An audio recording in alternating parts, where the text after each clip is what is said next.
ಸ್ನೇಹಿತರೆ ಕರ್ನಾಟಕ ರಾಜ್ಯ ಸರ್ಕಾರಿ ಉದ್ಯೋಗಗಳು ನೋಡಿ ಕಾಯಂ ಉದ್ಯೋಗಗಳಾಗಿರ್ತವೆ. ಈ ಒಂದು ಹುದ್ದೆಗಳು ಸಂಪೂರ್ಣವಾಗಿ ಕಾಯಂ ಉದ್ಯೋಗಗಳಾಗಿರ್ತವೆ. ಕರ್ನಾಟಕ ಗ್ರಾಮೀಣ ಜೀವನೋಪಾಯ ಇಲಾಖೆಯಿಂದ ನೇಮಕಾತಿಯ ಹೊಸ ಅಧಿಸೂಚನೆ ಬಿಡುಗಡೆಯಾಗಿದೆ ನೋಡಿ. ಕ್ಲರ್ಕ್ ಮತ್ತು ವಾರ್ಡರ್ ಹಾಗೂ ಇನ್ನೂ ಉದ್ಯೋಗಗಳಿದ್ದಾವೆ. ಈ ಒಂದು ಹುದ್ದೆಗಳಿಗೆ ನೀವು ಕೂಡ ಅರ್ಜಿಗಳನ್ನು ಸಲ್ಲಿಸಬಹುದು. ಕರ್ನಾಟಕದ ಯಾರು ಎಲಿಜಿಬಲ್ ಇರ್ತೀರಾ ಆ ಒಂದು ಅಭ್ಯರ್ಥಿಗಳು, ಪುರುಷ ಅಭ್ಯರ್ಥಿಗಳು ಹಾಗೂ ಕರ್ನಾಟಕದ ಒಂದು ಮಹಿಳಾ ಅಭ್ಯರ್ಥಿಗಳು ಇಬ್ಬರು ಅರ್ಜಿಗಳನ್ನು ಸಲ್ಲಿಸಬಹುದಾಗಿರುತ್ತೆ.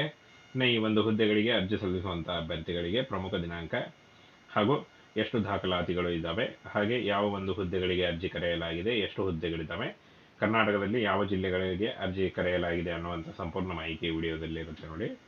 ಇನ್ನು ಇಲ್ಲಿ ಕಾಣಿಸ್ತಾ ಇದೆ ಯಾದಗಿರಿ ಕರ್ನಾಟಕದಲ್ಲಿ ನೇಮಕಾತಿ ಮಾಡಿಕೊಳ್ಳಲಾಗುತ್ತೆ ನೋಡಿ. ಆಯ್ಕೆಯಾದಂಥ ಅಭ್ಯರ್ಥಿಗಳಿಗೆ ಯಾದಗಿರಿ ಕರ್ನಾಟಕದಲ್ಲಿ ನೇಮಕಾತಿ ಇರುತ್ತೆ. ಇನ್ನು ಒಟ್ಟು ಟೋಟಲ್ ಆಗಿ 14 ಪೋಸ್ಟ್ಗಳಿದ್ದಾವೆ ನೋಡಿ. ಹಾಗೇನ ಸ್ಯಾಲ್ರಿ 46,000 ಪರ್ ಮಂತ್ ಸ್ಯಾಲ್ರಿ ಆಗಿರುತ್ತೆ. ಹಾಗೆ ಕರ್ನಾಟಕದ ಪುರುಷ ಮತ್ತು ಮಹಿಳಾ ಅಭ್ಯರ್ಥಿಗಳು ಎಲಿಜಿಬಲ್ ಇದ್ದಂಥ ಪುರುಷ ಮತ್ತು ಮಹಿಳಾ ಅಭ್ಯರ್ಥಿಗಳು ಇಬ್ಬರು ಅರ್ಜಿಗಳನ್ನು ಸಲ್ಲಿಸಬಹುದು. ಇನ್ನು ಪೋಸ್ಟ್ ನೋಡಿ, ಡೀಟೇಲ್ ಆಫ್ ಪೋಸ್ಟು ಮೇಲ್ವಿಚಾರಕ ಹಾಗೂ ಬ್ಯಾಂಕ್ ಮ್ಯಾನೇಜರ್ ಮತ್ತು ತಾಲೂಕು ಕಾರ್ಯಕ್ರಮ ನಿರ್ವಾಹಕ, ಜಿಲ್ಲಾ ಸಹಾಯಕ, ಜಿಲ್ಲಾ ವ್ಯವಸ್ಥಾಪಕ, ಡಿಇಒ ಮತ್ತು MIS ಸಂಯೋಜಕ.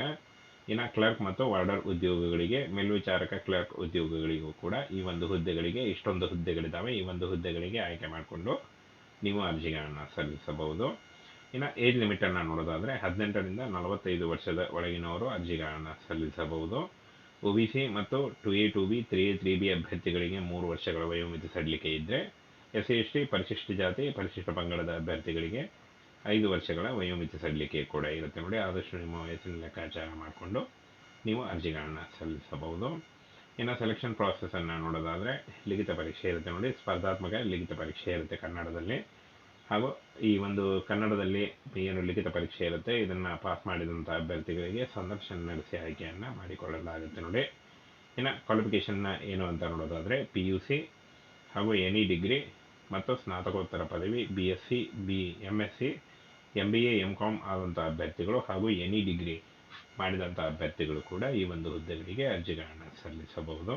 ಈ ಒಂದು ಹುದ್ದೆಗಳಿಗೆ ಯಾವುದೇ ರೀತಿಯ ಒಂದು ಅಪ್ಲಿಕೇಶನ್ ಫೀ ಇರಲ್ಲ ನೋಡಿ. ಅಪ್ಲಿಕೇಶನ್ ಫೀ ಇರಲ್ಲ, ಫ್ರೀಯಾಗಿ ನೀವು ಅರ್ಜಿಗಳನ್ನು ಸಲ್ಲಿಸಬಹುದು.